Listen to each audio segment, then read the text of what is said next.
Hello, ladies and gentlemen, and welcome to the REC podcast, brought to you by the REC Toycast.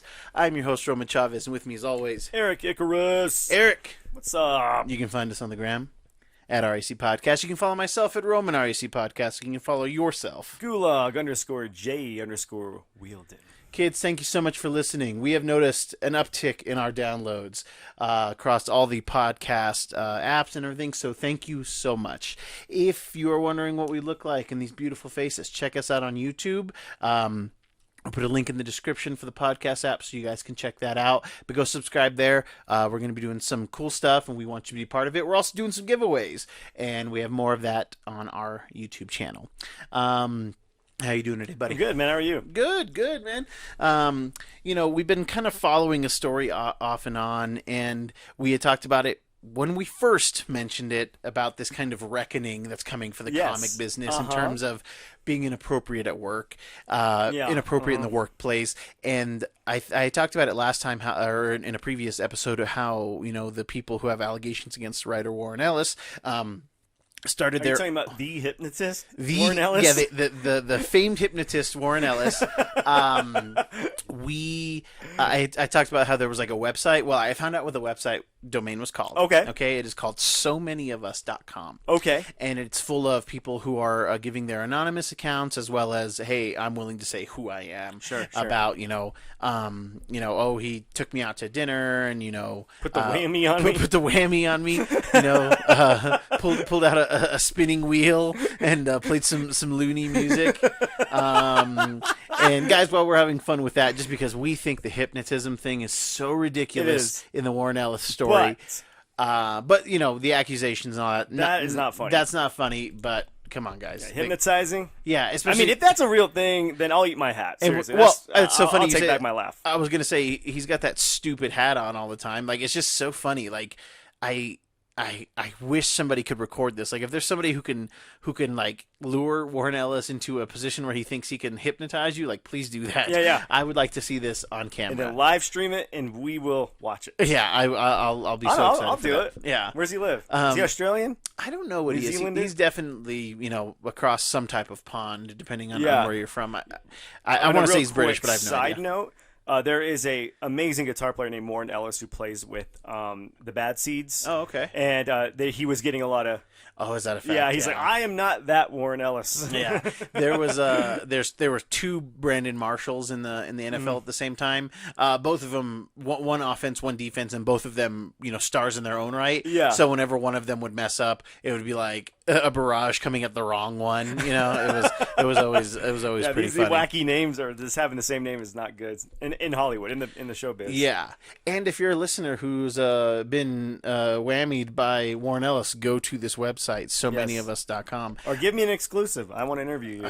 It's just the most bananas thing to me. Again, coming back to the more serious point, are there more stories about him? Not hypnotism aside, is he grooming people? Is it seeming that way? It's just a lot of that stuff, and then there's over 60 plus different accounts from, and I love the description, from women and non-binary people. Sure. So. Or non-gender specific, or some other thing, but you should go check it out. It's interesting. Yeah, it's crazy. It's not it's anyway. I just thought, since we've been talking about it, and I found out we found the domain name. Yeah, Has there been any more? I haven't seen to much. This? Well, there has been more news, and just that. He's just been dropped like a nobody's put like a hypnotist from a comedy act. Yeah. He's in the hotel lobby, right. hoping to hypnotize you for $10. So yeah, I just think his career is probably done. Sure. Like I don't know that he can come back from Probably this. not. And it's starting. Are his books starting to drop in price? There wasn't a ton of stuff that was like, oh, I need to get this Warren Ellis property in terms of value. But it's just interesting that we said that we thought that they might be having their own, like, this wasn't going to be the last. Yeah. And it just sounds like it's a lot starting more to happen. A lot more is coming out. You guys might want to check out something called Comicsgate. It's something that you might be interested in too. I'm not so well read into it, but it's more or less, my understanding is it's a bunch of comic creators that are really against this kind of forced inclusion, Sure. this forced diversity thing. Sure. Uh-huh. It feels, and again, this is just my very cursory reading, just the topical stuff. Right. It just seems like some small-minded guys who like are really against like forced diversity. It feels like Sure. a kind of they call it in the NFL like the Rooney Rule. Oh God, what's the term? When they make you hire like minorities, what's that term? Oh, the affirmative action. Yeah. It feels just again as my cursory, I'm not well read into it, but that it feels like kind of affirmative action-y. Sure. But like there are some hard-stanced white males who are like and Again, it's starting so, to create some weird ripples within in the comic book community. Yeah, right now it's being referred to as Comicsgate. Yeah. Okay, and they are opposed to having more characters of different gender and sexuality. Is For that the their sake problem? of. Yeah, for the sake of. I know we could all argue that, but at the same time, it's like, why do you even care? These guys. Yeah. If you don't like it, don't buy it. Yeah, it's that easy. It's something I think that you'd be interested looking into. I'm gonna look into it, man. And see if I'm just not talking completely out the side of my face. But just this weird reckoning. Yeah. Just this weird reckoning, but in a positive way. Sure. Like people need to feel safe. And I read an interesting article in particular about the Warnell stuff. Was that this is for the most part, it's an entire like freelance community. So it's not really like there's not like an HR department for these guys who are writing stories. Yeah, like they're all like contractors, right? General contractors, I mean, essentially, yeah, more or less. So like, who's in charge of them? right? And They don't have a union. I mean, they might have like a writers union. I'm not entirely But then again, sure like you said, there's no one to go to air grievances. Like this, and like if we're out to dinner and Right. you're an aspiring writer and Sure. like me and you are just like that's not a workplace issue either. Like Sure. that's kind of it's kind of opening like there are a bunch. Yeah, it does set some weird guidelines. Yeah.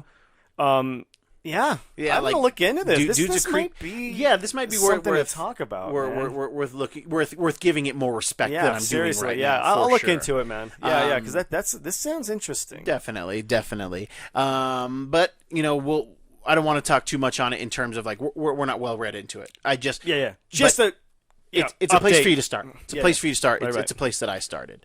I have a story time. Yay! I've been having these. Dude, I had this weird week where we got a puppy. Yes. And I stayed up for over 24 hours one night just because I got my 1-year-old up, got the puppy up, and I couldn't sleep. I just ended up not sleeping. It was back to having a newborn. It was back to over having again. a newborn. And it's funny because they're kind of both of the exact same. Like they're both taking a little direction and they're Sure. both biting things that they shouldn't be biting, and it's ridiculous. But dude, so I took some NyQuil just to try to get some sleep. Sure. And I wake up, I'm groggy, to check on the baby and the puppy. I see my wife next to me. I check on my baby. I go downstairs and I see my wife laying in bed in the couch downstairs.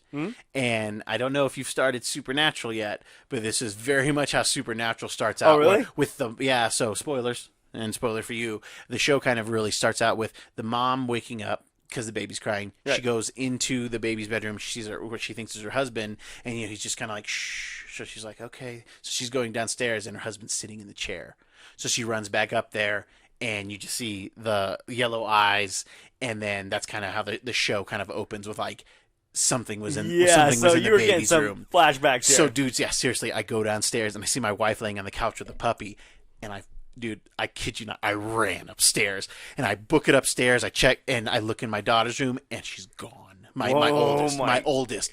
And I was like, and then obviously, I had that kind of foggy NyQuil brain. Sure. So I'm like, okay.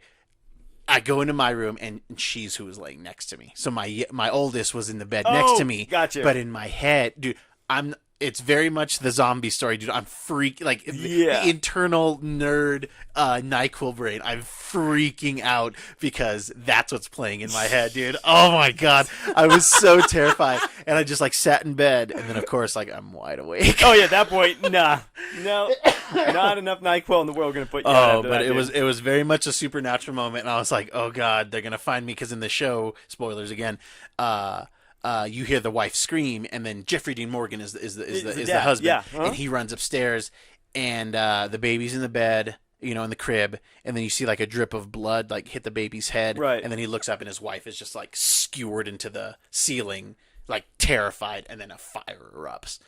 And yeah, Okay, dude, that's how you open a show. that's how you open the show, and That's how you have PTSD too. Roberta, I'm trying to get him into it. Okay, I swear. And I'm trying to, even subconsciously, my body is giving me a scenario which to explain I need to him. to get on it. 'Cause she some did watch Supernatural. Daredevil for me. Yes. Yeah, and she bought me a killer Watchman mask for my. Shout out thank to you. Roberta. Roberta, We're you're trying amazing. to get some more supernatural love out there. Yeah. On our Kevin Smith news, we're always paying attention to Kevin Smith. That's Yeah, our boy. he's hot. Yeah, he's hot. He's so hot right now. He had a heart attack and then lost all that sweet Yeah. weight. Hey, man. Yeah, Schvelt. Schvelt. He's going to be doing a Green Hornet animated series. Interesting. This guy, man, remember he was supposed to write and direct a Green Hornet years ago. Right, they did make it, right? I think it's loosely based on his script. Okay. Because He wrote the comic book, right? He wrote so I'll give you the lowdown on that. Lay it on me. So initially he's supposed to be optioned to do this. It starts to get very corporate, and it's definitely going to be something that's not his.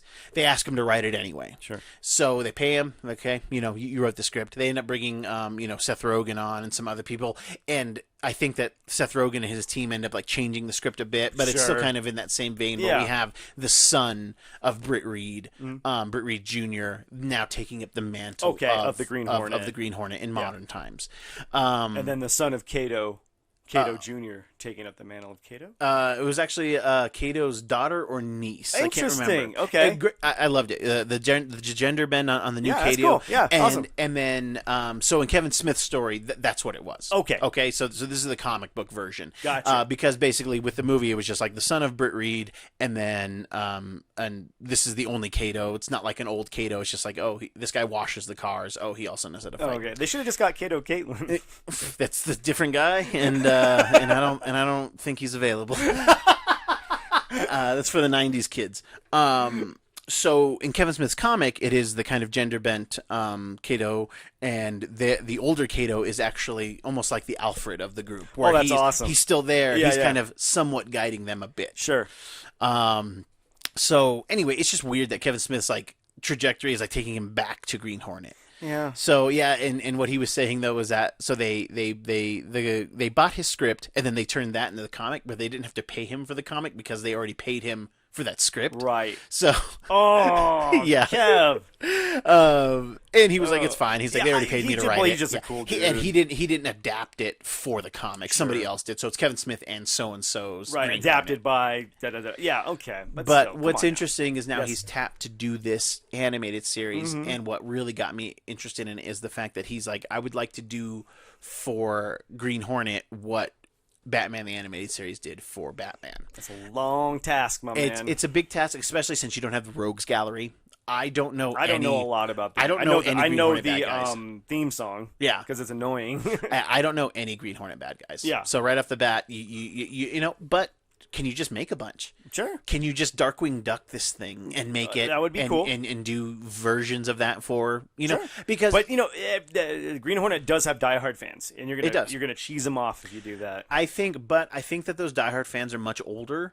And they're probably dying not, off. and they're dying off. Let's be real. And then they're also probably not going to watch an animated thing. Really? Okay. I mean, even your dad has a hard time watching animated stuff. He will, Right. Yeah. and if it's Thor, he's definitely going to Yeah. watch And it. he watched the Justice League Dark. He loved that. Yeah, which I haven't seen yet.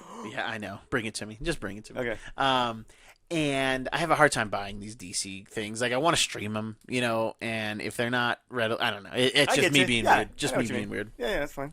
So yeah, I think it could be interesting. I like the idea because for those who aren't super familiar with the Green Hornet, it's an old pulp comic. We've had several iterations. Obviously, Bruce Lee really makes it famous, but it was a radio show for years, and it was a pulp comic, so just small in magazines or in newspapers or collected in editions, but just short panels. And it's about this guy who is a publishing, not a publishing tycoon, but something along those lines. And he decides to try to clean up his city by creating this persona, the Green Hornet, who pretends to be a bad guy to get to bad guys. That's a good premise. I like that premise. and I think it lends itself for a Netflix show Oh, or some type of yeah. like that. But they're going to try it animated. Okay. It's just funny that Kevin's going to get this because I don't know if you remember, but he's doing that Masters of the Universe for Netflix. That's right. But that I yeah. mean, it's done in principle, but like we haven't even seen it. So like No. he's getting yet another bite at that type of apple, but We haven't seen the first apple. Yes. Yeah, yeah. So I'm curious to see how his style will translate to anime. Sure. But we always support Kev here on the show. Yeah, we do. We love Kev. Yeah. Love you, Kev. We talk about him like he's our friend, but I mean really he's Well, you've met him. I met him. sometimes. Yeah, I met him and he's a nice dude and everything, but He won't return my calls or my emails. yeah, he does. If you're trying to get to him on social media, he doesn't No, look I'm at just any joking. of that. No. I'm outside of his house. Oh, okay. just that regular old That's Eric me. stuff. Yeah, just going deep V in the moonlight. Just trying to, if you can get the light to hit the V just right, he'll get you. All right, he'll get you. I'm like Jack Black in Saving Silverman. Yeah, with oh Neil my Diamond. I want to party with you. Comedy, yeah.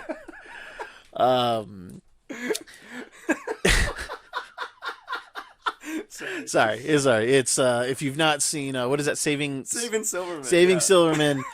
It's not as good as No. we think, but it's fun to talk about with your friends. It's just a quote. It's movie. absolutely Yeah. ridiculous. So kids, Anyway. we wanted to kind of try to do a little series, little segments coming up. And as much as we love the MCU, we got to look back and we've got to give some props to the kind of that bumpy dirt road that got us to Endgame.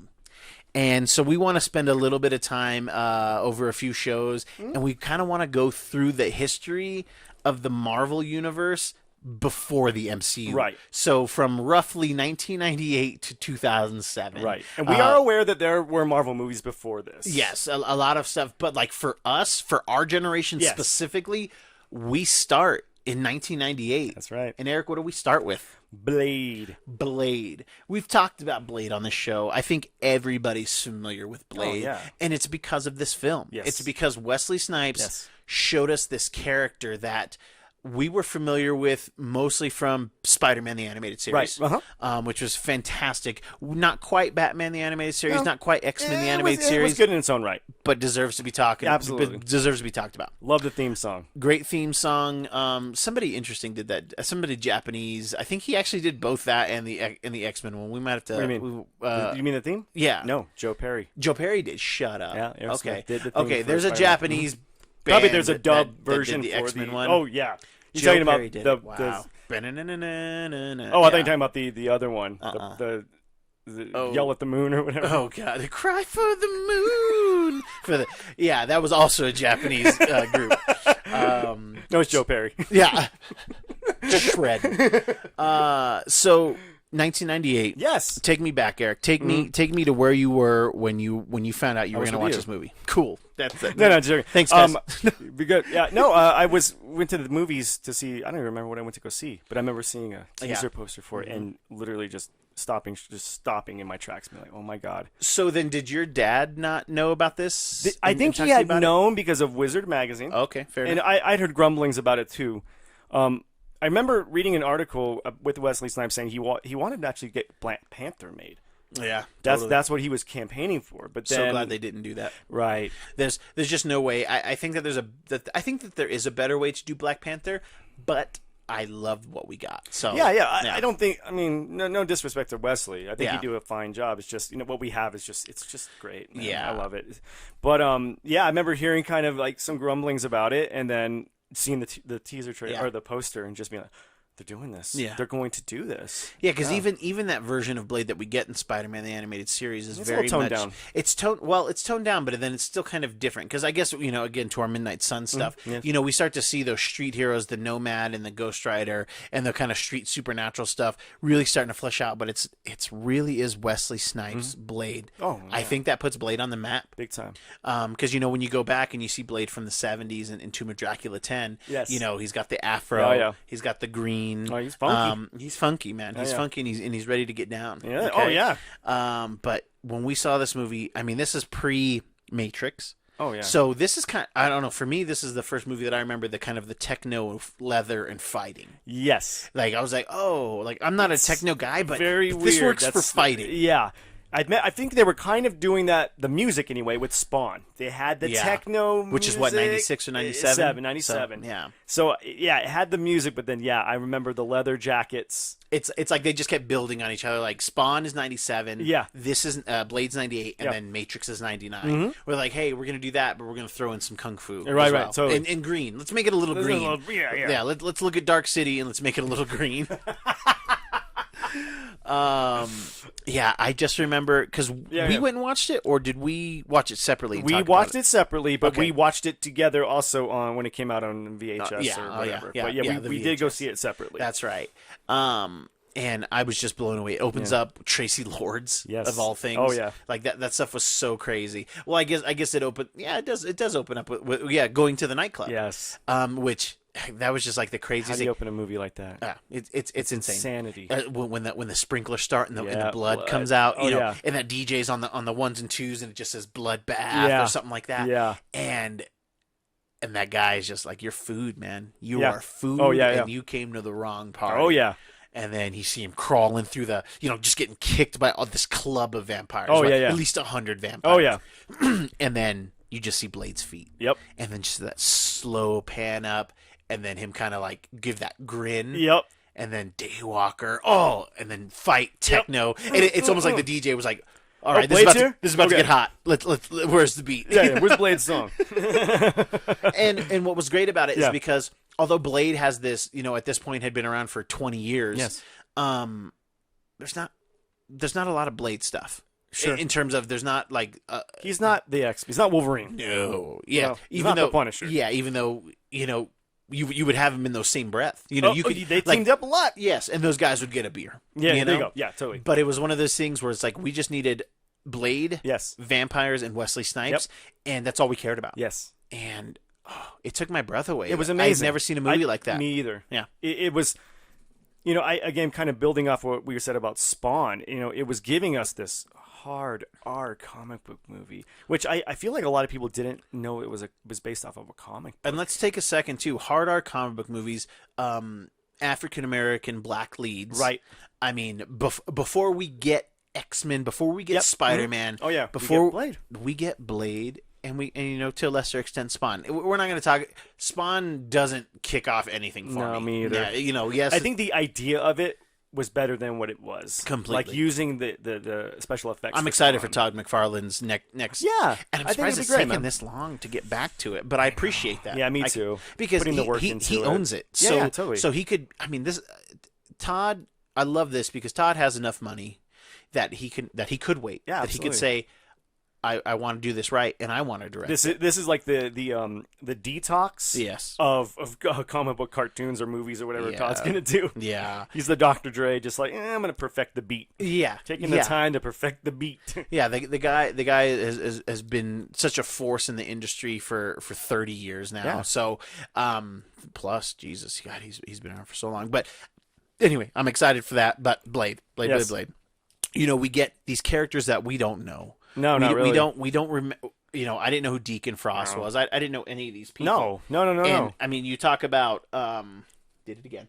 Go ahead, keep talking. Yep. Yeah. It's it came out of that crazy time too when we were kind of not used to me and you vaguely knew who Blake was just because of the cartoon. Yes. But then to get this super violent version of him was so exciting because this is what we needed. We needed to see this. Because even the comics, while they're cool, they're actiony. I mean, this was visceral. I mean, you literally covered all of those people in blood right off the bat. Right off the bat, walking in there. It's assaulting your senses, the music, the lights. Yes. You could have a seizure in the face. Yeah, you could have a seizure easy. Yeah. And then we get a really cool villain in Deacon Frost. Yeah, he's pretty cool. Yeah, I was not. Yeah, Stephen Dorff playing Deacon Frost. Yeah, there he is. There he is in the daytime because he had sunblock on. One of my favorite quotes. Your mascara's running or makeup is running. Your mascara's running. Yeah. Oh, yeah. I love it. Such a cool character. Stephen Dorff really Deacon Frost. He was so good in this, and cool, it made me cool sad. That he didn't really go where I think he was supposed to go Yeah. as an actor. No. 'Cause I think he did so good in there. Man. Yeah, like he was good looking. He had He had the menace. yeah, menacing. I mean, yeah. Oh yeah, when he's talking crap to Udo. Yeah. Oh yeah. Kind of his boss. There you Udo Kier, the Udo man, the Kier, myth. Yeah, this kind of this really was a cool way to bring that modern idea of these like vampire covens. Oh, like, yeah. there's still covens going Yeah. on. You had the weird tattoos. Yep. You had all those kind of hidden Yeah. things. It really lent itself to create this big world. And while I think the trilogy as a whole falls short, I still enjoy the movies. Even the third one, even though it's bad, there's still enough that I like. In there. It's got Ryan Reynolds doing his thing. Kind of saves the movie, honestly. Even Triple H is good in there. I like Triple H. This is a tiny picture. I'll blow this up for the For viewers, sure. Oh, but- hey.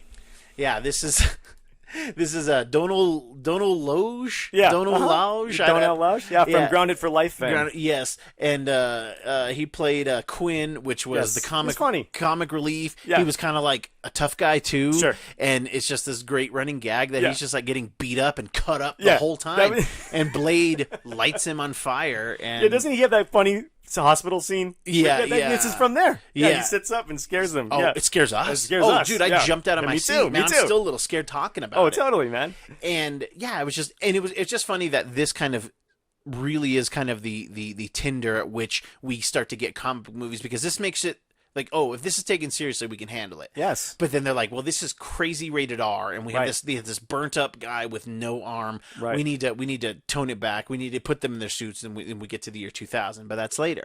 Yes.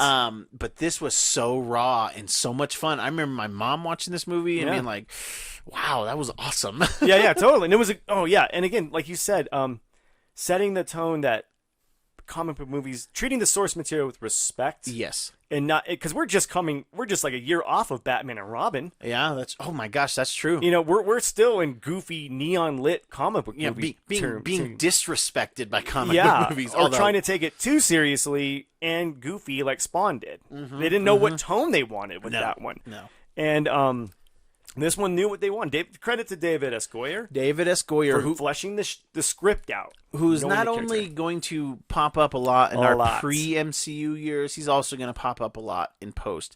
David S. Goyer is... He's the herpes of writers. That's, He just pops up.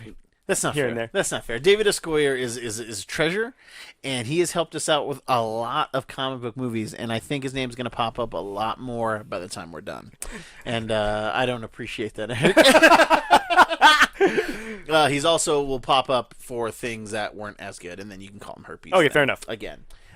Probably our favorite obscure character, and I say obscure because I think they just made her for the movie. Is going to be Pearl, like the records keeper. Pearl, Eric Edwards, who's just an obscure obscure actor. Yeah, But monstrous, very monstrous. Yeah, that's some body horror almost. Obese vampire, and again, this idea of this kind of vampire culture. Yeah. I wish they would have expounded more on. They talk about like they have. I think where Pearl is, it's the Bible of the vampires. Pretty much. It's written on flesh and blood, and it was so cool. The lure is amazing. Again, David S. Goyer. But it's all appetizers. Yes. It's barely appetizers. It's all amuse-bouche. It's just nibbles, and it sucks because I would like a companion, even if they just did a written comic book companion, Sure. just to like flesh out some more of that stuff. Right. Or on the like they did for 13 Ghosts when they kind of like gave you the backstory on the Zodiac.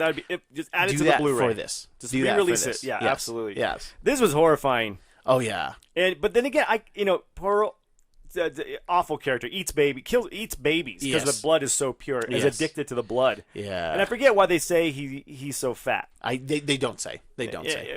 Baby blood fattening. No, they Baby don't say. fat. Yeah, there you go. Yeah, you got to get rid of that baby. But remember fat when Pearl. when he was just roasting Yeah. Pearl with that UV light? Mm-hmm. I kind of felt bad. It's little hard bit. when they're vampires, you know. That eat babies. They're all a bunch of Draculas. Okay. Yeah, hey man, they're killing my kind. But Pearl not. It's a little terrifying there. Yeah, Pearl not so much. Grotesque. They did try to force in a love interest, which I didn't care, but I think you had to bring You had it to in. balance out the. I think they needed it to an extent. I you guess, know? but like I don't want to see Blade doing It anything humanizes else. him, but maybe we didn't need to humanize him. Yeah, I don't know. I guess that is the point. But it's again, so much of this is just created for the movie, and it works. It really does. Like I like how they use the DDT. I think that's what they call it. Is it DDT? I don't know. I You mean can't- the Jake the Snake move? Yes. I can't remember. Remember, she makes that blood anticoagulant. Yeah, that's right. And that's what like makes them pop. Yeah. They use that. I think in all 3 movies. I think they do too. And it's super funny. When she goes missing in the second one, awesome actress Ian Bush, right? That's who plays Doctor. I don't know how you Dr. say Karen it. Jensen? You know, Yeah. she was all right. I She was didn't serviceable. I didn't care for her Didn't character. again? You felt it was tacked on. I felt like Yeah. she probably wasn't in David S. Goyer's first or second draft. Well, she's supposed to be our proxy. Sure, you know, I get and it. I don't know. But maybe I thought Whistler maybe could have been that. No, because Whistler's already in it. Whistler Right? knows what's going on. Yeah, but yeah, okay. So she's learning about vampires, so we're learning about That makes vampires. sense, I But I guess. just didn't care for her character, and I never saw this woman ever again. Right. I never saw her act again. Yeah, I think she was in Dead Presidents. Okay. Yeah. That's what I remember her But from. yeah, it wasn't. It was a really just a killer starting point, and it made us think, oh, comic book movies could be something. Yes. But I couldn't ever imagine where it was Again, going to go. That's right. And there's a point here, kids, because you got to remember it's the thing now. Comic book movies are just a thing now. Yeah. You expect them. Something like this was, how would you even know how to describe it? Yeah, and I mean, trying to get our parents and even our friends' parents more than anything to like be able to let our friends watch this because it was a hard rated R. R, Hard R. and deservedly so. But, Yes. I mean, killer action. But for me, it was more rated R for the action because there's not really any real nudity, although there is. Pearl. Yeah, some hot pearl action. You know. Yeah, she's one of a kind. She's one of a kind, Pearl. Yeah. I think Pearl's a dude. I think you might be right, but I'm gonna, for the sake of the joke. yeah, for the sake of the fetish, really, the pearl fetish. Okay. Gross. Yes, but kids, I think we are going to. Who's the director again? I'm trying to remember his name. Stephen Norrington, I Okay. believe. Okay. Yeah, All I right. believe. Yeah, he didn't do the second one. No, he didn't do the second No, one. No, that was our my boy, main man. Our boy Guillermo del That's Toro right. did the second one, and I mean, it's very much a Guillermo del Toro movie. I mean, it Yeah. is more extras from Labyrinth and stuff like A that. lot more practical. It is, and we're gonna cross that path, and I Right. believe 2002. For sure. Um, Do you have a favorite scene from this? From this movie, I think if you've got one, go ahead. Okay. Give me Well, a I second. mean, I just love the character of Whistler. Chris Christopherson Yeah. kills it. I mean, Yeah. he's got all the best one-liners in Yeah. there. That opening scene's hard to beat, man.